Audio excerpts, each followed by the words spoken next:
What's up? It's Jubby MMA here with an event recap of UFC Fight Night Moreno vs. Erceg. And let's get into it, because bit of controversy. Oh, not Moreno. A bit of controversy with this fight. I had it Moreno 4-1. Yeah, 4-1. See, now you look at the stats, and may look like I'm coping with it. But let's go round by round. Let's see it, because round one, Erceg's ahead by 4 strikes, sure. Look at the reaction to the shots. Dude, Erceg would pepper him here, pepper him there with these little tapping. I don't want to describe the shots in a certain way, but they were flamboyant, let's say, right? Not much power behind them.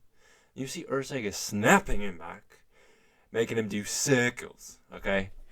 Snapping him with these long rights that Kaikar France, not the same ones, not the same power as Kaikar France was landing, but the same catching at the end while you're moving out. Erceg did make a defensive change, not backing straight out, if you guys have seen that YouTube short of that big hole in his defense, but he's circling now, more to the sides, but still, more damaging shots. Round 2, I had it going the same way. Even though it's a bigger disparity, I still had the more damaging shots for Moreno. Now, I won't be mad if you score this round for Erceg, because even though I had it Moreno, it's still insanely close, right? And nothing else happening. But again, bigger reaction from Moreno shots. We go to round 3, and I just can't keep coping, right? 20-10. Erceg's ahead. Sure, he did more, but it's still a close round. I'm not giving it to Moreno, but it's still a close round, and definitely Erceg's. Let me go to round 4. Again, Erceg outlands him. But the takedown at the end of the round, sure, literally did nothing and helped nothing but visuals for the judges. Like, not using it as a reason they gave him the round, but like, you can see it, right? But still, I had Moreno landing the more important shots. Now, Erceg was pulling ahead, or not pulling ahead, but pulling this fight a lot closer and closer as these rounds went by. Like, compared to the earlier rounds, Moreno isn't landing these same clean shots. But dude, these Ercegs need to chill. These Ercegs need to give it up. Round 5 happens, and there's not the disparity anymore. Now Moreno isn't landing the better shots per se. They're still very close. Moreno opened this round with a big combo and ended this round being on top. First of all, you got to take into account 2 things. Recency bias and judges are mentally challenged, right? And you factor both of those things in. Dude, if you fight at the man on top, that's round 4 and 5 easy. Now all I have to bank is round 1. And it's easy Moreno. So, if you want to view it from a judge's perspective, it's easy Moreno. But if you like looking at this fight as a fan, it's Moreno. I haven't rewatched it. I'm not going to. This fight was kind of boring for outside of round 1. I'm saying it was kind of boring. Round 1 was like, damn, we're starting this fight good. Are we going to get into a pace? We're going to pick it up? Nope. Not at all. Stunk, and Moreno edged it out. 49-46. I had it 49-46, but dude, it's so deceiving. Like, you say you win 4-1, it's like, oh, he won 20 minutes. It's like, no, he barely scraped by a 4-1. Fight was shit. Good job, Moreno. He can tell me he moves the needle as much as he wants. Pantoja beat you 3 times. 2, on paper, 1 was an exhibition, sure. Who cares, dude? You can go to Guadalajara and fight Royval. Good job. But, and what's that for Erceg? Dude, give him a free win. Stop making him fight names. He's number 8 and he keeps fighting number 1, number 2, number champ. Can we be nice, dude? He has a TV show he needs to do on the side. He has 2 jobs. Give him a Asu Almabayev and let him front kick him in the face or something. Like, let him chill. Good job, Moreno, though. But let's move on to some more action in this card. This card was all over the place. We're being boring as possible and being entertaining as possible. But we're going to do a fun one now. Manuel Torres, you can see by the stats. He was 20 significant strikes ahead. Dude, what a horrendous stoppage.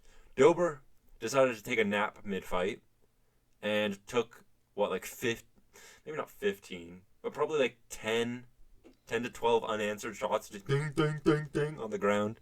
Trying to become Tito Ortiz out here. Trying to become Brendan Schaub out here. We need to chill out. And sure, Drew Dober has an iron chin, But goddamn, if like 4 punches into that, you weren't going, hey guys, he's not moving. Oh, let's go to a pick 2. Moreno 48-47? Dude, I'm the GOAT. What the hell? I predict these things. This fight, horrible prediction. I predicted Drew Dober to edge out, pick it up in the later rounds and break him. Not at all what happened. Drew Dober's too hittable, and in hindsight, yeah, probably should have thought of that. He's picking up in age, and every time he's getting hit, it's like he's not getting hit by a likes of Manuel Torres, who carries some power. I'm not saying Manuel Torres has that skill, has that I could beat until Mokhachev kind of look, but he has that damn power. He's not skillful, but he's dangerous. Okay, he is skillful because he's beating Drew Dober, but still, you get what I'm saying. Amazing win from Manuel Torres. He's not getting a ranked name from this. Drew Dober used to be that guy. He's like outside the rankings. Here's your step up. He's lost too many times to call that. Give him something that gets him there, though. Maybe a loser of Chase Hooper, Jim Miller, or winner, depending on how that fight goes, right? Depending on if that winner gets ranked or not. Moving on, though. Edgar Cháirez versus CJ Vergara. Dude, let's go, Edgar Cháirez. CJ Vergara, I'm tired of you. Get the hell out of the UFC. I honestly thought he screwed himself, though, because, dude, there's barely any strikes. And CJ Vergara, everything that was touching him was just sending him to chicken dance mode. Like, what the hell? Get CJ Vergara out of here. He's not on the level of these guys. And to be fair, Edgar Cháirez did get done dirty with his early matchmaking, losing to Joshua Van and Tatsuro Taira and making those fights. He's clearly still losing them, but making them closer than a debuting guy or an early. Like, why was he fighting those guys? But now that he's fighting a level of competition that's more fair for a newcomer, no shit, he's going to beat them up now, right? And especially CJ Vergara, who's proven he's in that bottom feeder tier. Let's go, dude. Drops him. Almost ruined. I thought he screwed up the submission because I saw some space there and was like, he's going to lose. Of course, me being the greatest jiu-jitsu practitioner of all time, I can call that and I know what I'm seeing. And Cháirez just stuck with it and it worked out. And of course, he was going to beat CJ Vergara. And I think he deserves it. I mean, the flyweight is such a shallow division. Give him, dude, make it fun. Give him Charles Johnson. That might be too much of a step up, but this guy's always just dogging it out, dude.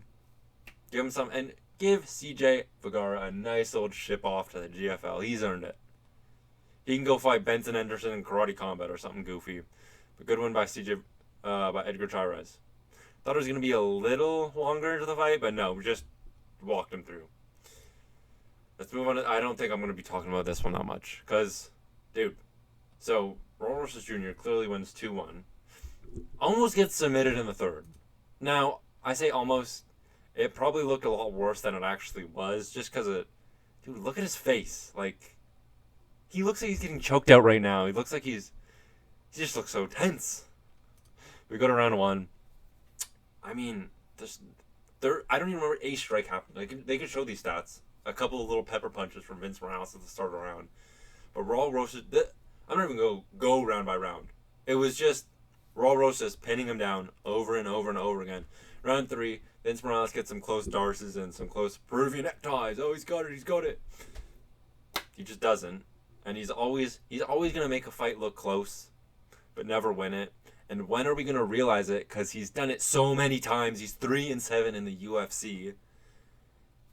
He's earned a CJ Vergara fight, dude. Send him up to the GFL. CJ Vergara in Karate Combat or somewhere. Raul Rosas, he's proved nothing. Like, he looked the slightest bit better than he did against Richie Long, was it?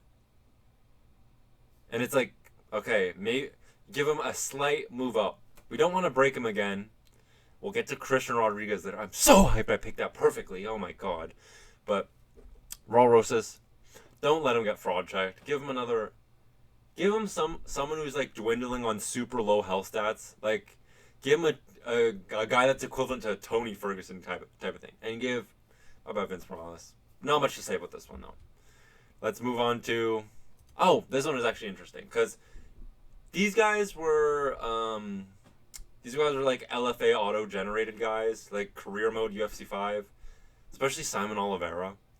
You would unlock fight tape on UFC 5 and it would just say, oh, dodge 2 strikes and you can win. Like, Saimon Olivera thought he was a Beyblade. He was not. He spun, and then David Martinez. You can see when he pulled back on oh, it was like a big old cartoon punch. Not that it was slow. It was perfect technique, but dude, he was pull countering like UFC 509. I'm not gonna stop making these damn references, but dude, he just beat the shit out of him. It's not much to say other than he just looked better. A lot of these fights are either clear cut or boring. It's feeling, but David Martinez, I mean, not dumb as hell. And a lot of these fights you go into is like, damn, wish I had an IQ test. Didn't want him to stick his head into a guillotine. David Martinez, what they say he was? I don't remember. Something surgeon, neurosurgeon, not a neurosurgeon, but something smart. And dude, it showed. Not being dumb as hell has a little bit of advantage. I don't know, man. But David Martinez gonna do good things. Nowhere near deep enough into a UFC career to earn anything meaningful. Give him another lower ranked guy that he can finish. Let him stack up a highlight reel. Let him make a name for himself because he is David Martinez with a blockhead and black hair. Sorry, am I describing every Mexican ever? Does this guy have an auto repair shop in GTA 5 or something? Like, what is this? Dude. But, yeah, David Martinez, amazing finish. Put it on the highlight reel. Give him another guy. And Saimon Olivera. Bye-bye, buddy. Bye-bye. Another GFL contract. Oh, let's get it. Let's get into it. Ronaldo Rodríguez versus Kevin Borjas. Now, I completely counted out Kevin Borjas. Oh my god, it's so easy to say this in hindsight, but like, dude, first of all, Ronaldo Rodríguez looked bad in his last fight. Now, I counted it up to being 25 years old and fighting in a sphere, and that's a lot of pressure on a guy. To be fair, there's a lot of pressure in this fight too. Not making excuses. Just stating the facts, bro. But Kevin Borjas, he has looked bad in his other fights, but he is 25 now, and he took a year and a half off. It's what he needed. He needed to reinvent himself, and he looked outstanding in this fight.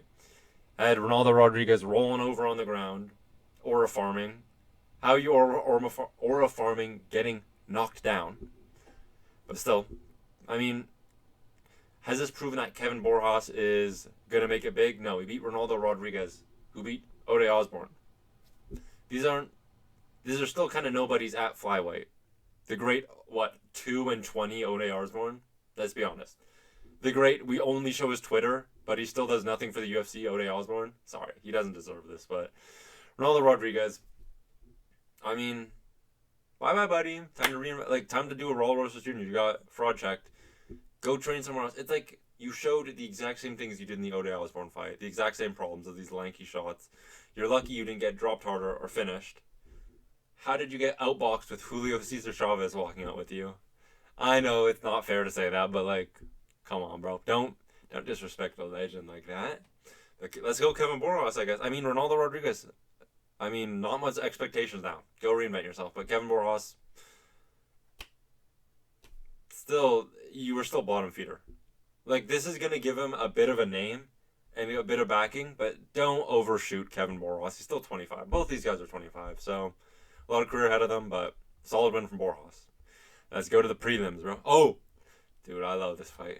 Let's go with Ateba Gautier. Dude, beat that hoo-ha out of Jose Daniel Medina. And the only way any sensible human thought Jose Medina was winning this is if he took 20 clobbering overhands to the head and ate him. He didn't, buddy. Bye-bye. You keep getting beaten up by people. Another guy straight to the GFL. Maybe you can pull guillotine against Benson Henderson. I can't name Tony Ferguson. Dylan Dennis. We can't wait to the Jose Medina Dylan Dennis fight. But Ateba looked amazing. He looked patient, dude. Oh my god, this is exactly what we needed from this guy who has solid cardio, questionable wrestling. So don't 100% back him yet. But oh my god, that patient style he had where he was just picking his shots, especially to show that as a 22-year-old, having him against the fence. Oh, missing some shots because Medina's still semi in it. Throws the big knee. But it felt like everything Ateba really committed to was landing, right? It's like, compared to Jose, who is sometimes touching him, but it wasn't the most. Give Ateba, dude, a lot of these guys are early on into their career, so it's hard not to just say, give him another free, easy win. But that's what Ateba's earned. Maybe is it Uros Medic, the bald guy who got KO'd by the other lanky guy? I don't want to describe him in a certain way, but I think Uros Medic is coming off a bad KO loss, and he's around the rankings where it'll test this guy's wrestling, but not to the extent of wait, is Uros Medic?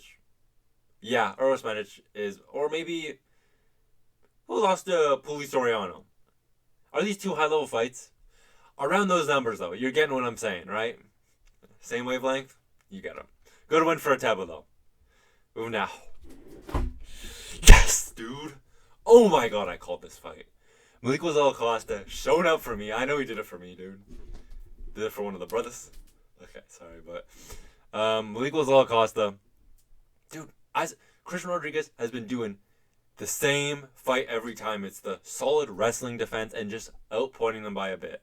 Dude, Melquizael Costa ain't got that wrestling though. We got that jiu-jitsu. We got those Olivera takedowns. Not that I'm saying he's getting takedowns. He's getting swept onto his head every 5 seconds. Let's be fair. His clinch defense looked really good early. But the second they got on the ground, reversal, submission threat, reversal. And very close first round. We'll break this down round by round. Very close first round. Until... Well, no, there were some shots that Melquizael Costa had the better shots in the open. There wasn't much, though, before Christian Rodríguez clinched. And then they just... had two magnets in their chest, dude. They were just hugging for most of that first round. And, dude, when two guys make it a super close round, they should have it in their head hey, a single thing will win you this round. Melquizael Costa gets on top, knees to the body, elbows to the body, it wins the round. Dude, it wasn't much. It was a minute of decent shots. They weren't amazing. They weren't light either. But it just wins the round. It made it enough clear. Also, sick face paint, dude. But round 2, Melquizael looked a lot better, a lot more reversals. You can 3-1. Again, ahead in the strikes, better distance strikes. Dude, I said he was going to spin. Didn't throw a single spin. But still, just looking ahead. And then round 3 happens. Now, I don't know if elevation affected him, or it's just the foot sweeps are throwing him so off. But it was definitely Christian Rodríguez round. Now, I will say... Actually, I'm going to drop the commentary round right now because Christian Rodríguez was throwing so many big shots in the end round. The amount of elbows that were missing, and Melquizael Costa was ducking in the clinch or just head moving on the ground. Dude, the entire card. Oh, nice jab from Erceg. Nice jab from her. It's hitting his hand, dude. Nice jab from who? And it's the entire card they are calling things that are just made up in their heads. Or Laura Sanko is just having... Is there a horse in the stable that's excited for some carrots, dude? What is Laura Sanko doing? Keep her on the Contender Series. I'm good. Keep her in the LFA. I'm good. Melquizael Costa showing up for me, though. I know he would. I mean, I don't think he's going to be a top contender with losses like Steve Garcia. But he is still 28. Now, beating Christian Rodríguez, you've proven you're ready for the next step. Please don't give him Dan Ige and ruin his career and get flatline knocked out. You know that's what's going to happen. Don't give him a Sean Woodson level either. Maybe a Charles Jourdain dude. If Melquizael Costa doing these fast ass turnarounds, if he can get a 3-peat fight UFC Montreal, Charles Jourdain, come on, how hype would that be? Also, gotta say, shout out Moreno, bro. Shout out Moreno. Doing it for me. But, yeah, Melquizael Costa, go up. And Christian Rodríguez, your shit ain't done. You're 27. You've destroyed some prospects. So, for the love of God, even though you lost to Julian Erosa and Melquizael Costa, you still got this. Even though you're also from Chicago and from Mexico, you still got this. Give him another... Don't give him another prospect to ruin, dude. Give him a chinny.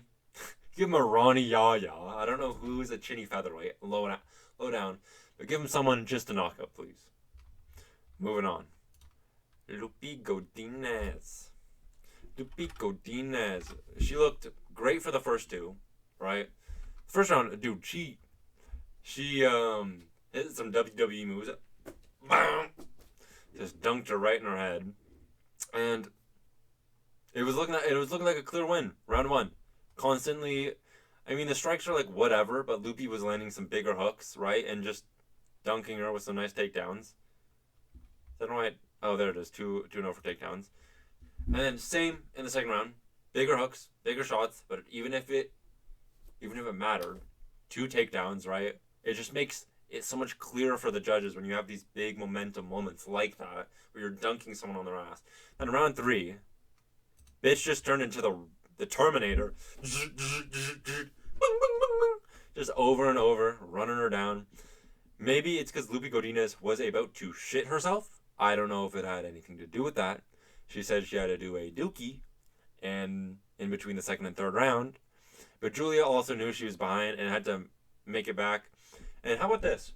How about you're behind in the first round and you're not going to knock her out because you weigh 115 pounds. Shocker, right? Wow. And so instead of pushing it only in the second, or only in the third, you maybe start that a little earlier in the second. I don't know, though. Beats me. It's also elevation, so it's a little unfair to start calling it like that. The solid win from Lupi. Of course she was going to win this, right? She's hung with the top people in the division.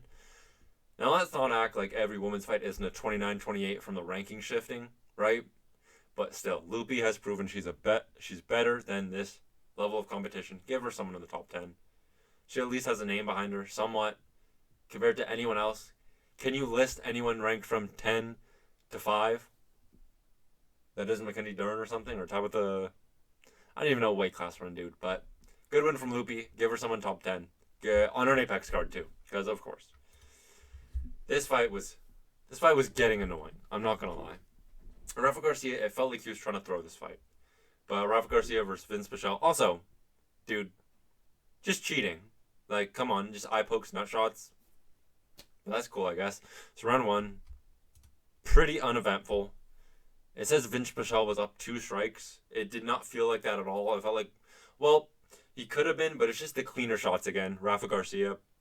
He was just, Vinc Pichel would leave himself open with some big shots and just bing. A nice straight, a nice uppercut here and there from Rafa Garcia. Just making it clear in the first round.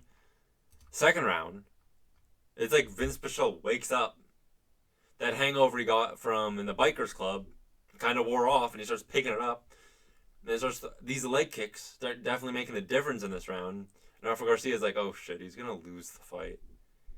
He literally trains Team Elevation and he's going to get outpaced by 42-year-old Vinc Pichel.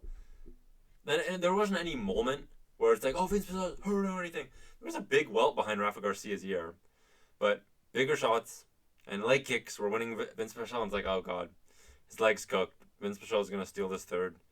And it was kind of feeling back and forth like that, and then Rafa just put the stamp on it. That last minute, he got a takedown he really needed. And sure, Vinc Pichel ran at him like a zombie for the last 10 seconds. Doesn't mean anything, though. Maybe do that a little earlier, buddy. They don't get taken down, buddy.